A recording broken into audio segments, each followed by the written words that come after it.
We've just gone, what, 33 there. And what a struggle for Neil Robertson to get over the line, Stephen. I don't know, judging by the first two, I don't know where that frame came from, because that was a comedy of errors. Neil Robertson, I mean, they're running the balls, to be fair. We're going to see, shots to, he should have been winning the frame for these. Obviously, the green's not a gimme, you're tight in the cushion. This Brown, why he's not playing this with topspin? Because the blue goes to the left middle. I've no idea. But that is just butchered. Yeah. Completely. And he'd already had 3 goes at that last red, and at that point his long pot success was something like 1 out of 7, which is not like him at all. No. So what do you put it down to? Bit of tension, a bit of nerves. We hadn't seen that in his first couple of matches, because when he went behind, he came back very strong, didn't panic, but he looked like he was really struggling out there, hitting the ball a lot harder than he should have been, particularly on the long ones. And, he's so proficient in his long game. He's such a good cueist. But on a lot of those long pots, he was overhitting them by quite some power. And he didn't need to do that. All you do is try and cue them. And that shows that there's a little bit of tension in the arm. When you're a bit tense, you tend to grip the cue a bit tighter, hit them a little bit harder, and that's exactly what's happening. And then what happens then is, because Judd can see Neil struggling, he's sitting in his chair thinking, I've got to be 3-0. I've got to really I've got to make hay while the sun shines here. I've got my opponent, he's gone. I've got to win. And then you put pressure on yourself to pot the winning balls. And then Judd started struggling. And then it was just anybody's frame, really. Because we'd already said after frame 2, Neil really had to get himself back into this match. So clearly he was feeling that pressure. But he is back in the match. It's 2-1 now. Surely he's got to settle down a little bit here. I must say, I do love those frames, though, because it's great to see the players. You love him, he hates them. I love them. Because I love to see the players suffer. Suffer a little bit, because they're all human, So, and even for people who are watching at home or play in the club, we see swashbuckling snooker, big century breaks, but it's nice to see them under pressure. And particularly for us as pundits, you like to see players twitch a little bit, because we've been doing it all our lives. But it just shows how difficult the game can be. Most of the time we've seen these, in the first 2 frames, Judd made it look ridiculously easy, and then in that frame, both of them made it look like the hardest game in the world. But absolutely, I mean, Crafty Ken, you were a master at these kind of frames. Well, I love the way it was once described as a game of chess with balls, and when you get down to the one red or the colours, it is a tactical sort of masterclass, and it's great to watch as well. And it's also important, I think you've made the point here, that emotion is really raw out there. You can see it on their faces, and everybody in this huge arena can feel it, and that is the beauty of this game. Back we go. Thank you, frame 4. Yeah, you just Neil Robertson never know what's going to happen out there, Hazel. It's an incredible game. Neil Robertson, at one stage there, had lost his timing completely. But now that he's won the frame, could that turn this match around?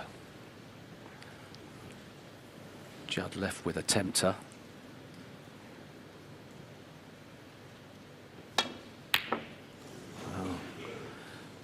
A game of mistakes at the moment from the commentators.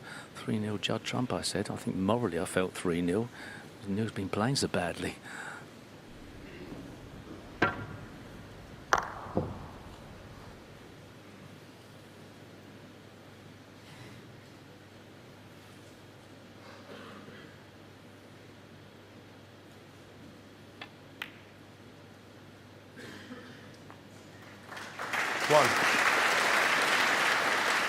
Right, let's see if the Australian can get back to normal, because Judd was a little frustrated when he left the arena.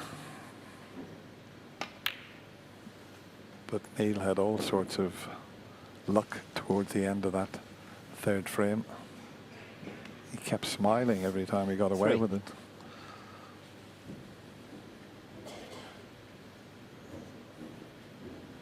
Might just settle him down, that.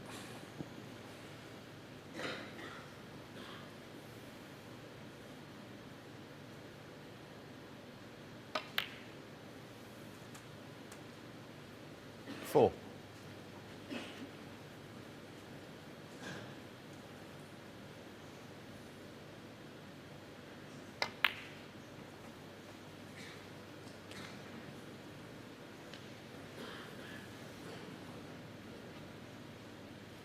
Nine.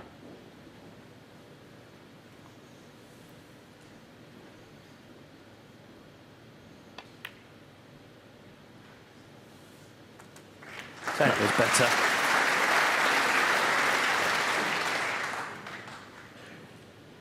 Chance for Neil Robertson to make amends. Wouldn't it be amazing? Goes in at the interval, 2-all, comes out, wins the match. Went right at the start of the match. He was all over the place.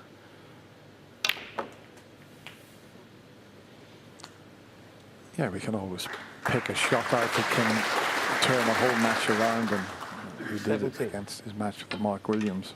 Mark had an easy brown to go 4-1 in front. Missed it, and then Neil Robertson took control of that match, winning it quite comfortably in the end.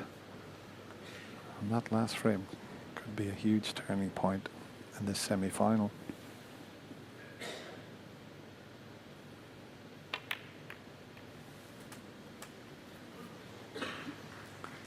That had to be very precise. 25. Not easy to know how the cue ball is going to escape from the reds when he plays this shot. Could play a soft run through, keep on the black. He's going to play it harder though.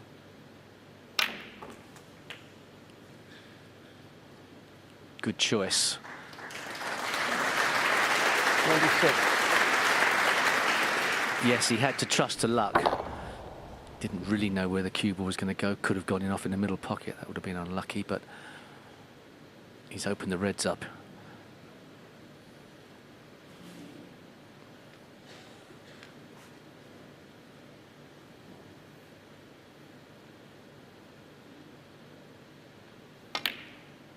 Bit more of a spring in his step all of a sudden.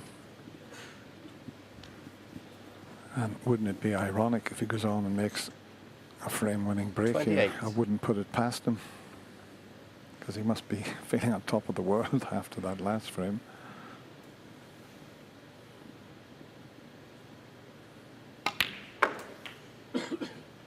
$29.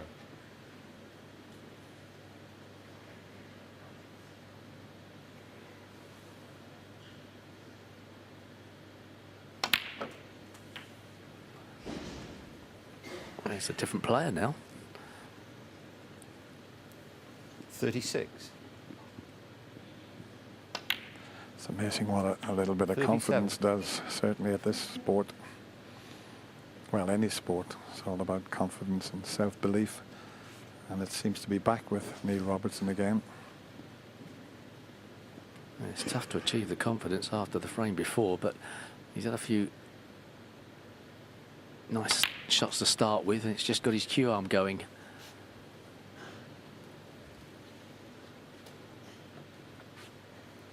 $44.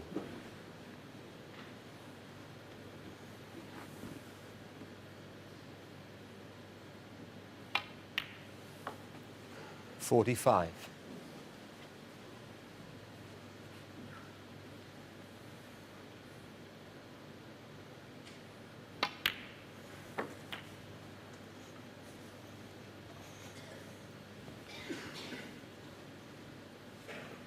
$51. It's a pretty good lesson for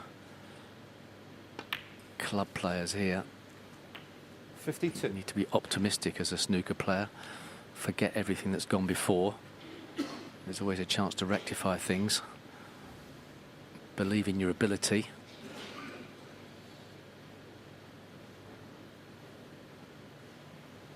Certainly don't dwell on all the bad shots.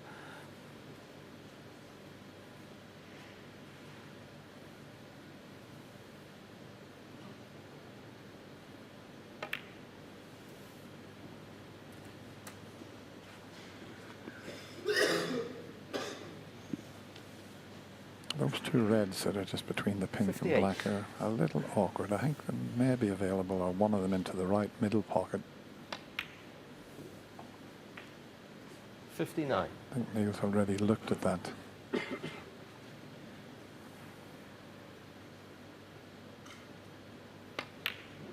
Yeah. Certainly one of them goes into the middle, and this will be frame ball. 65. And we've only been going just over 7 minutes. Whole different player we're watching now. 66.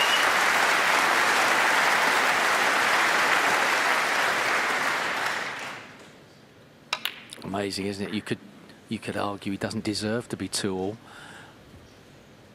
but what he's done in this 73. frame, he's given himself a chance to play a bit more flowing snooker, get a bit more rhythm going.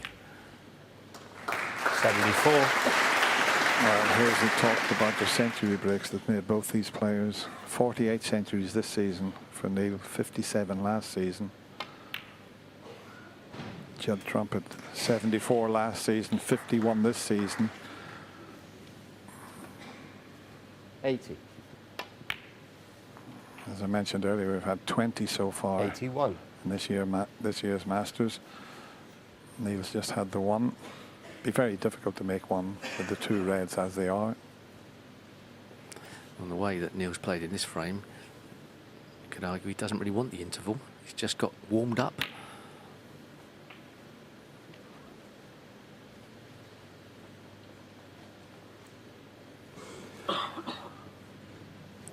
Couldn't pot a 87. ball at the end of the last frame. And look at him now, flying.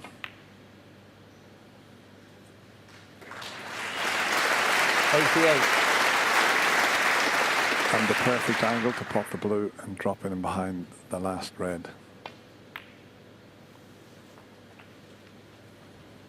Being a left-hander, that's okay.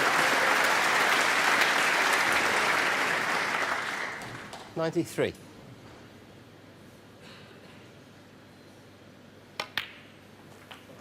94.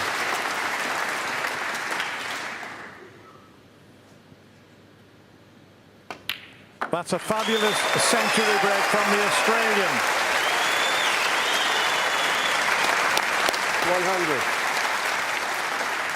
He's now made 102. 607 centuries in his career. That's quite incredible. But 105. well, he's on the march now, isn't he? He'll certainly enjoy his cup of tea at the mid-session 109. interval. Last frame took just over 33 minutes. 114. This one hasn't even been going 10 minutes. Oh, look at this, eh? 120. He's certainly enjoying himself in this final frame before the mid-session interval. A tremendous round of applause for the Australian. What a magnificent century break that was. And he goes to that interval all square with Judd Trump. It's 2 frames each.